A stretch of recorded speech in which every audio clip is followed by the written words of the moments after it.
the Shelf episode number 14 of Brutal Battle. So it's actually been a while since we've done an On the Shelf episode. And, I always like doing these because we're checking in at the liquor store. In this case, it's usually Wine World. In this case, it is Wine World. So we're just kind of checking in, see what new stuff's there. And we usually try to record it within the stuff getting in like a month or two. So it'll still be on the shelf most likely when we're recording this and putting it out. So if you have interest in any of these beers, you can go out and grab it.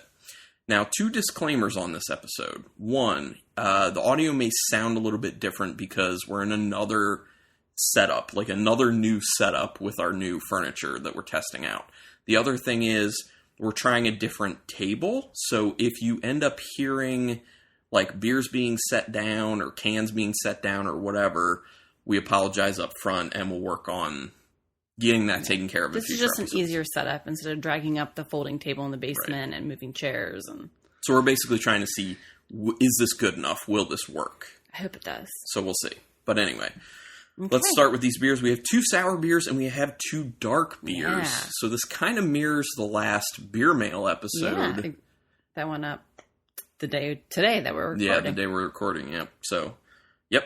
Okay, so the first one is by Troegs Independent Brewing, which, if you've been listening to the podcast long enough, you know we quite like Troegs. Yeah. This is their Cranberry and Blood Orange Tart Ale. Now, they have other versions of this. They have a blackberry, I think, or a boysenberry. Which one is it? I don't know. And there's a raspberry. Yeah, and the raspberry. I like the raspberry the most of what we've had, but here is the Cranberry Blood Orange. Obviously good for the times because everyone's in cranberry mode between Thanksgiving and Christmas. And it's 4.5% alcohol as I think it's a Goza, basically. Is it? It doesn't say. But I think it's supposed to be a Goza, basically. All right, here we go. I will pour Rebecca first. It's not ladies first on this podcast. It's Rebecca's first. So if you're a Rebecca and you want to be a guest host or a guest, you could go first. Okay. It looks really... It's clear. It's yellow. It has a nice fluffy, pillowy head. Yeah, Troegs usually doesn't do hazy beers. They like to filter their stuff. They're very old school like that. I'm down with it. It looks really orange. Mm-hmm. It looks pretty. Just see right through that thing. Anything you want. What does it smell like? It's really light and delicate. I'm perceiving like the tartness. I'm getting like some saltiness. Yeah, it does definitely smell like a Goza. Yeah. It definitely does. I'm not really perceiving any of the orange or the cranberry, though. For me, when I keep sniffing it, like at the very end, I feel like I get that little bit of blood orange, but it's kind of mixing with like a sugariness as well. So it smells kind of sweet. Definitely salty. Yeah. And then some of that orange. I don't think I get cranberry in the nose, though. I mean, it's a very delicate nose. It smells good. I mean, it smells like a Goza. It smells like a nice, crisp, tart Goza. All right, you already tried it. It's good. It's very light. Ooh. Mm-hmm. I almost wish it had more fruit. Right. All I'm really getting is the orange. I'm still not getting that cranberry. Well, I feel like, for me, cranberry typically just adds, like, more tartness. Yeah, okay. So I feel like it is kind of more tart than I thought it was going to be, and maybe that's what the cranberry is adding, is just driving more of the tartness. But yeah, I get the blood orange. I think it tastes good. I like it. Yeah. Do you get that nice thing you like at the end of these beers? The Naked Cheerio? Yeah. Mm-hmm. I really like this. It's easy to drink. There's a little tartness, but it's not overpowering. It's extremely easy to drink for a tart beer, in my opinion. The body is really light. It kind of like finishes in a refreshing way, which is weird to say about a beer that's sour/tart. Yeah. You would think it'd be like, oh man, I have to go slow on this. It's really getting to me. But I don't know. It just makes you want to keep drinking it. Like, it's very easy drinking, but flavorful.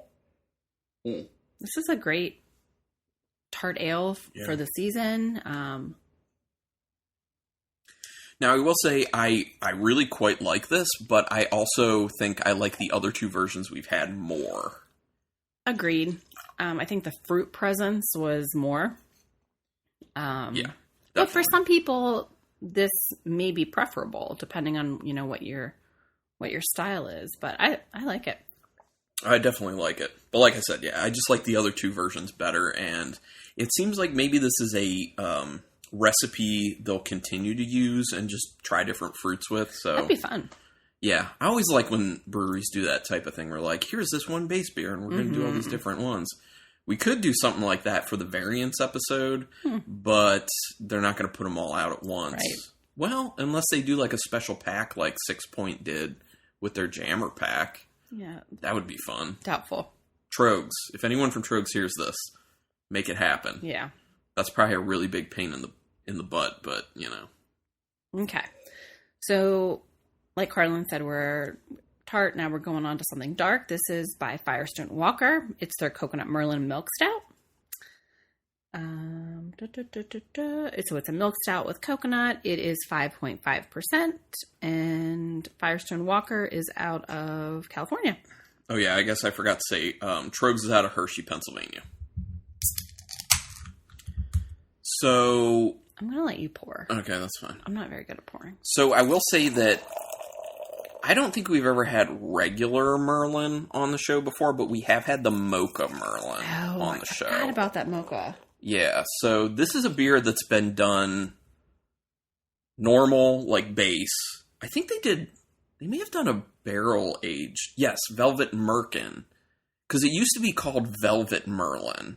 And then they did Velvet Merkin, which was a barrel-aged version of it.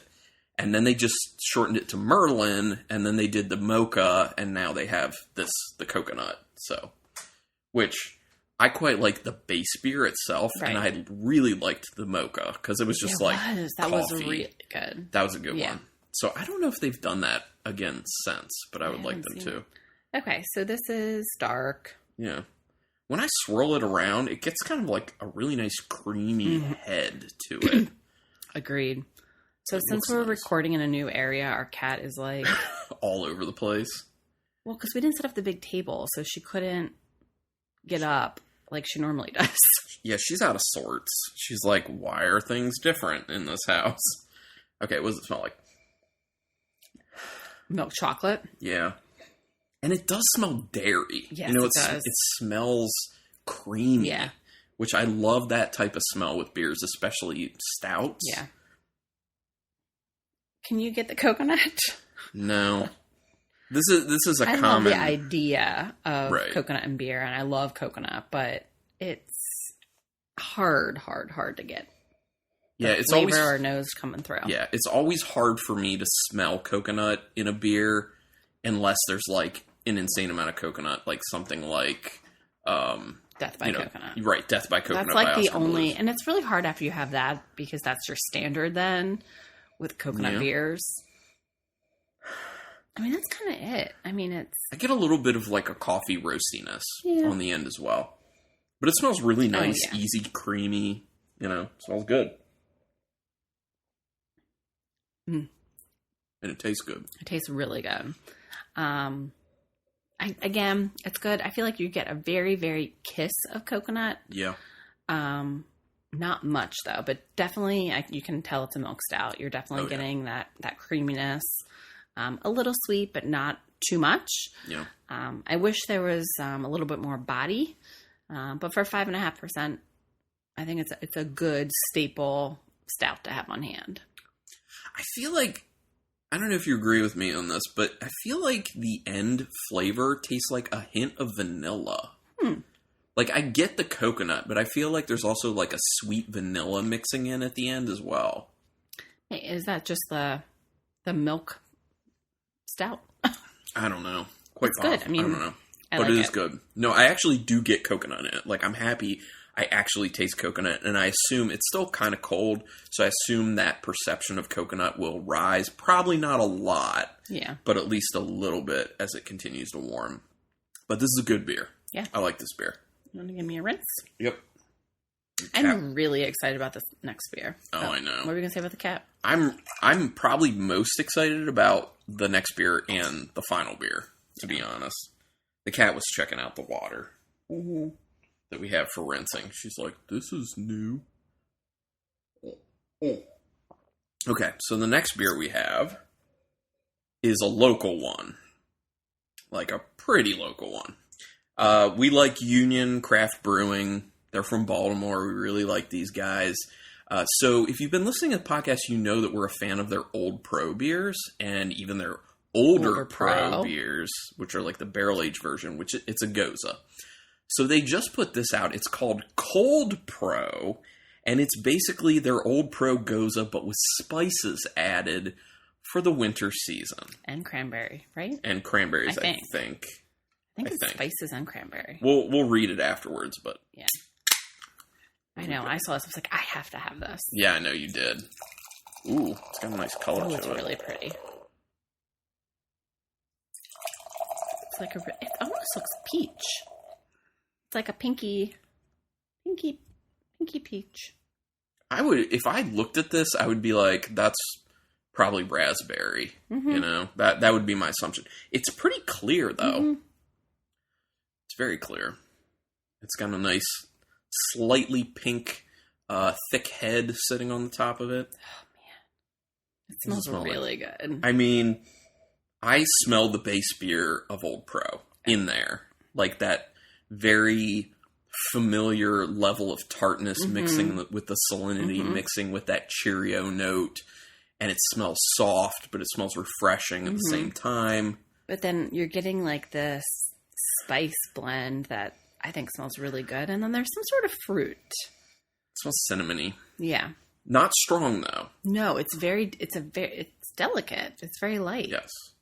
So I could really like this because, you know me with spices, if they're strong, I'm turned off usually. If they're kind of more nuanced and light, like it smells like this is, I am down with it. Yeah, it smells really just like even keel. All the notes on it. All right. So there's definitely a decent amount of tartness. Yeah. Way more tart than the Troegs tart ale. Ooh. Kind of makes you pucker a little bit. Yeah. You get this spice, but it's not much. Mm-hmm. And then what you want to read? What is it? Is it cranberry? I can't tell what kind of fruit it is. Yeah, me neither. It's just like some sort of tart fruit. Which probably is cranberry, then. So, winter-style tart wheat ale brewed with cranberries and a hint of cinnamon. That's it. Oh, okay. Well, that's... Well, I smell the cinnamon. Do you taste it? I don't know if I would say that's cinnamon, but I can perceive as some sort of, like, spice. Yeah, it's a spice. I smelled it a little bit. Yeah, I don't know. Yeah, I agree with you. It's like there's a spice in there. Yeah. Like, that's how I feel. Just kind of like there's a tart fruit. Yeah, a tart fruit, a spice. Yeah. It's good. I think I just wanted more. This is going to be weird. I wanted more cinnamon, I guess. Really? Yeah, I think I wanted a little more cinnamon. I wanted to kind of tell more what the fruit is. But then again, like I said with the first beer, to me, cranberry mainly is just like, this is tart. So maybe that's not even possible with a beer like that. With a fruit like that, I mean. But, I like it. It's good, though. It just tastes like a slightly changed version of Old Pro, which there's obviously no issue with that because we really like Old Pro. Right. So, it's good. I'm pretty surprised by how much mileage they've been able to get out of the Old Pro base beer at Union, especially because where we are, like in Maryland, especially in the Baltimore area, people aren't crazy about sours. Yeah, but I think it's an approachable beer. Right. Yeah, well, because Goza style is typically not like rip your face off sourness. Yeah. So, yeah, I can see that. But it's still just kind of surprising to me. Okay, good. Let's go to the last one. Yeah. You want to do that one? Go ahead. Okay. Oh, it's another milk stout. I didn't realize that. Oh, no, I didn't know that either. So, this is by Victory Brewing, someone who I think it's been a while since we've had any of their beers on the actual podcast. This is their Java Latte Cold Brew Milk Stout. That's a long title for it. And it's on the can. It says it's a limited release. Yes. Yeah, it's got like this red band around the top of the 16-ounce can that says limited release series. Excuse me. It says Imperial Stout brewed with coffee, contains lactose. Okay. It's a milk stout.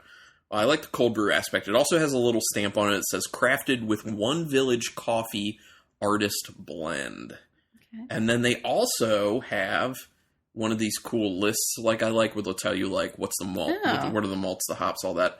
So, Pilsner malt, Munich chocolate, roasted barley, and oats. Hops are experimental HBC 472. Okay. You know, that hot new 472. Yeah. And additions, milk, sugar, and coffee. Okay. And what's the ABV? 8.2. Okay. I mean, it is Imperial, so. Yeah. Here we go. Okay. I have high hopes for this. I always have really high hopes for coffee beers, especially cold brew coffee beers. Because got high hopes for this beer.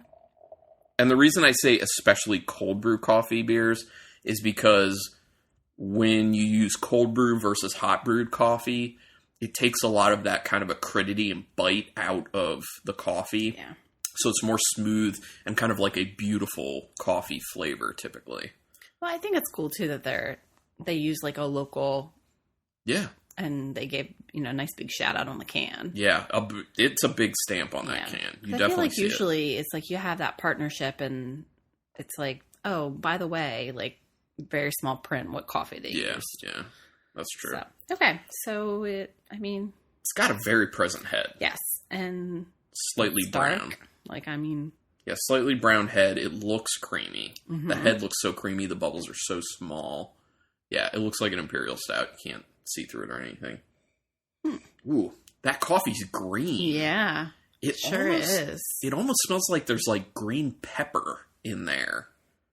Okay, yeah. That's how green that coffee smells. It's crazy. Huh. I'm a little disappointed on the nose, to be honest, because I feel like that's kind of all I'm getting. It smells creamy. I guess I was hoping for more. I mean, that coffee is just so strong. And it, like I said, it's such like a green coffee smell that it's just okay. I'm definitely dominating.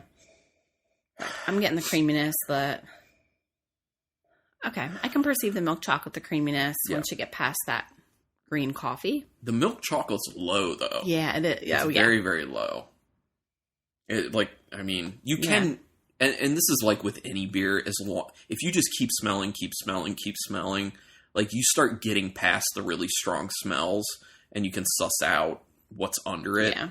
And that happens with this, but it's still low. Like they're all low level. It smells good though. So I took my first sip. It's surprisingly thinner on the body. I'm assuming, I don't know if the lactose did that. Yeah, for an 8.2% Imperial Stout, I would think the body would be a lot thicker. It has a decent sweetness. Mm-hmm. I'm not perceiving as much coffee as I want, though. I mean, it is like that green coffee. It tastes like green pepper. Am I right? Like, I taste that green pepper note I said I was smelling. I guess. I'm not saying that that's a bad thing because it kind of just rolls into that, young green coffee. But I don't know. There's just not a ton going on. Yeah. It's not bad. I mean, we'll drink it. I'll enjoy it. But I am a little disappointed. Yeah. I was hoping for some of the, I'm faintly tasting chocolate. Right. Yeah. Right. I was hoping for more of the chocolate, more of the actual coffee. Yeah. To me, if you put this in front of me and said this is a milk stout, I'd say, okay, yeah, it's a milk stout. But that coffee is... There's this bitterness that creeps up at the end, too. That's just kind of as I continue to sip it, it just starts building more and more on the bitterness. And without a heavier body, yeah, it's a little out of kilter and weird, but also the... I can perceive some alcohol there that's bothering me a little bit on the end too. Yeah. Hmm. And once again, I feel like that's like the body's not there. Yeah. The body's just not there. Hmm. Yeah. Just wanted more. One more chocolate. I want the coffee to be more on the roasty side than the green side. And I want it to be thicker. Yeah. So, it's not, like you said, it's not a bad beer, but, you know, expectations were it's up hard, there. yeah. And. Okay. So we rank these, don't we? Mm-hmm. Okay. This is. Ooh. How am I going with this? Okay, I think I know. Okay. I know. Go ahead. Okay, so my number 4, no surprise, the Victory Java Latte Cold Brew Milk Stout.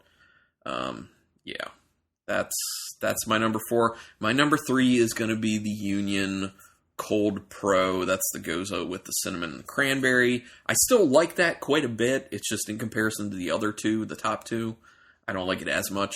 My number 2 is going to be the Troegs Cranberry and Blood Orange Tart Ale. I think it's a little bit, I like it a little bit more than that Cold Pro.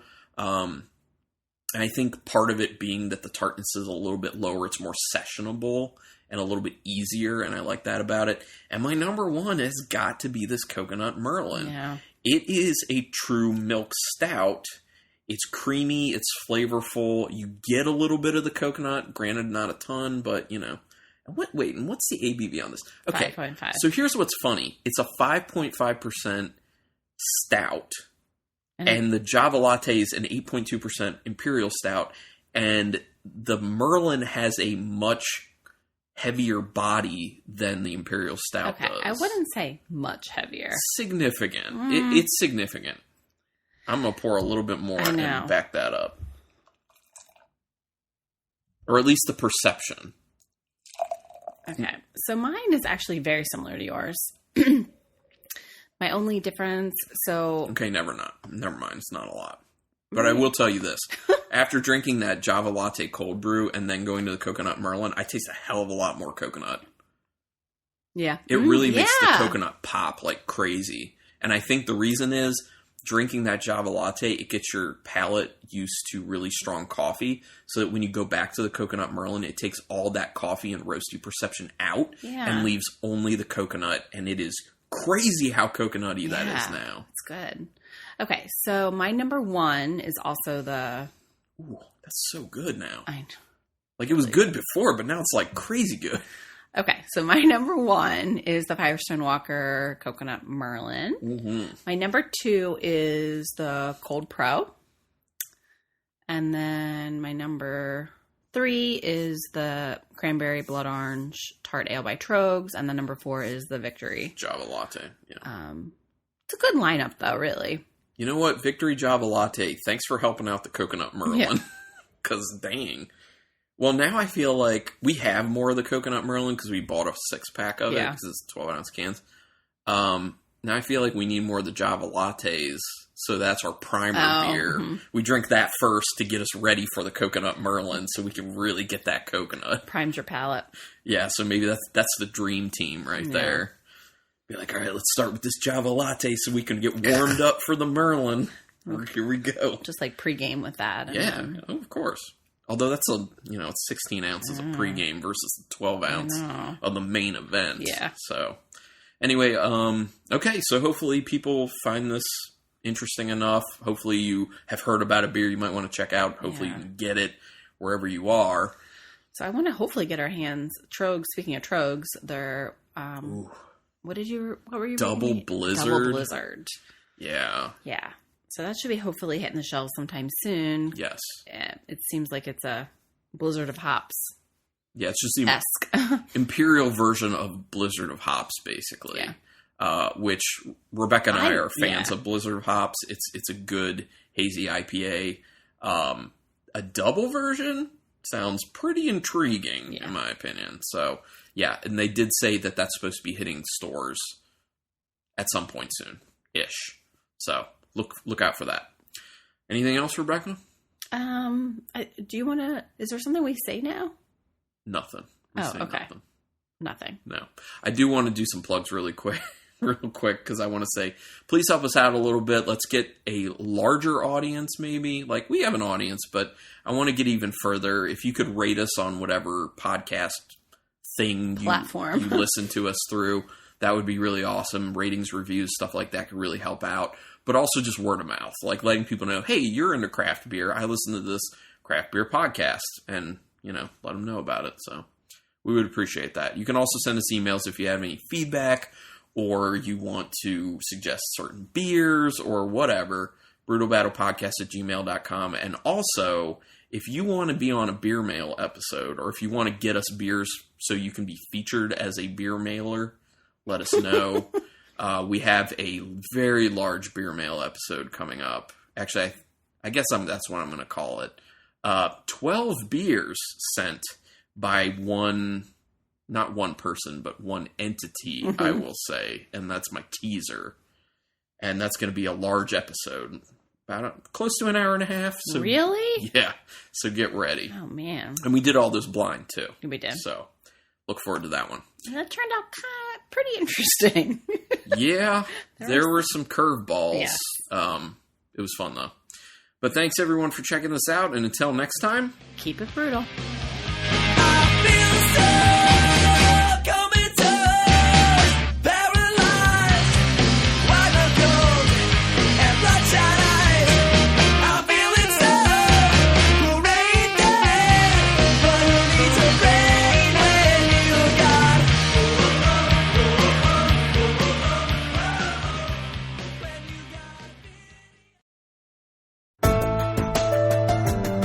This has been a Nerd Circle podcast production.